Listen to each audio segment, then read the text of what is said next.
Welcome back once again.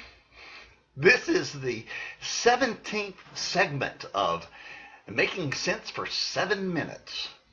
It's a summer-long series, Monday through Friday, where we are exploring the historical narrative that you and I share as given to us in the Bible. And we are always asking the immeasurably relevant question, so what? In the third chapter of Genesis, we have the account of the most catastrophic event that has taken place in the history of mankind, the fall. Satan tempted Adam and Eve. They rebelled, they yielded, and Adam, in his rebellion, ushered in the disease, the corruption, the putrid contamination that is sin.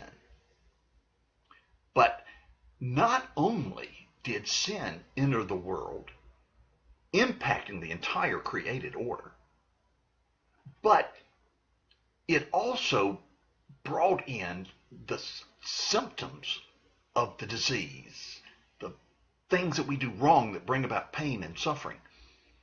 And it ushered in death, physical and spiritual death.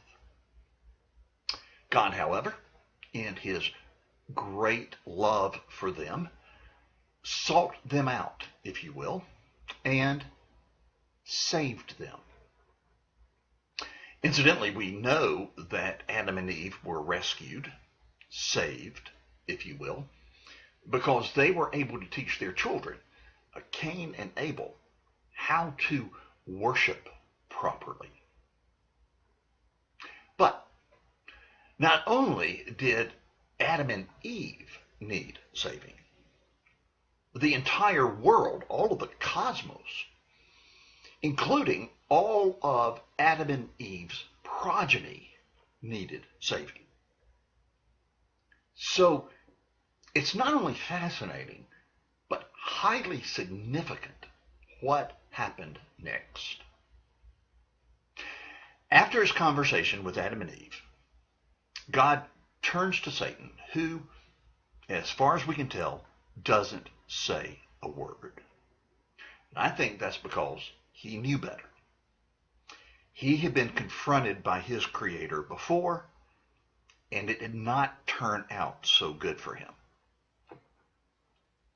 And it is with God's statement to Satan that we get what we have come to understand to be the first Messianic prophecy. The first of many promises made by God that he would send a Messiah, a Savior. Promises that we know have been fulfilled in Jesus Christ. But not only are there the promises, but these messianic prophecies found in the Old Testament, when compiled together, also provided enough information about the Messiah that he could be recognized when he showed up, and can be recognized today. Which is one thing that makes this first prophecy so fascinating.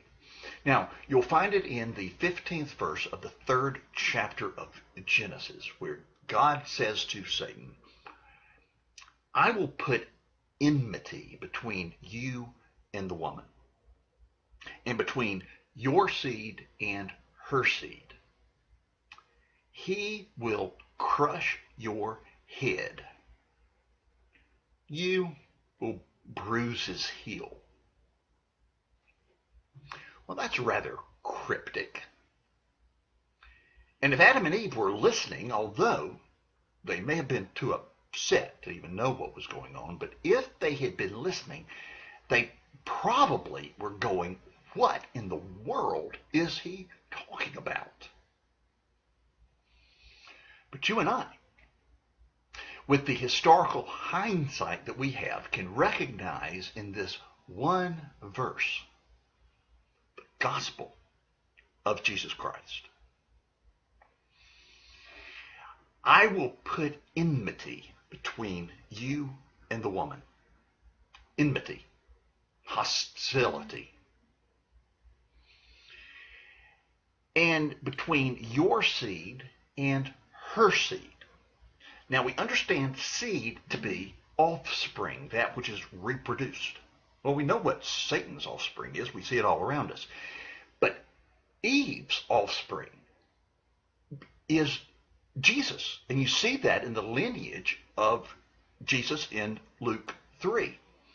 But we don't think of a woman having seed. We think of the man having seed, except this is the virgin birth. There is no seed of man involved. So, he will crush your head. You will bruise his heel. He's coming after you. Did Satan, metaphorically speaking, bruise Jesus' heel? Yes. Did Jesus, metaphorically speaking, crush Satan's head? Yes.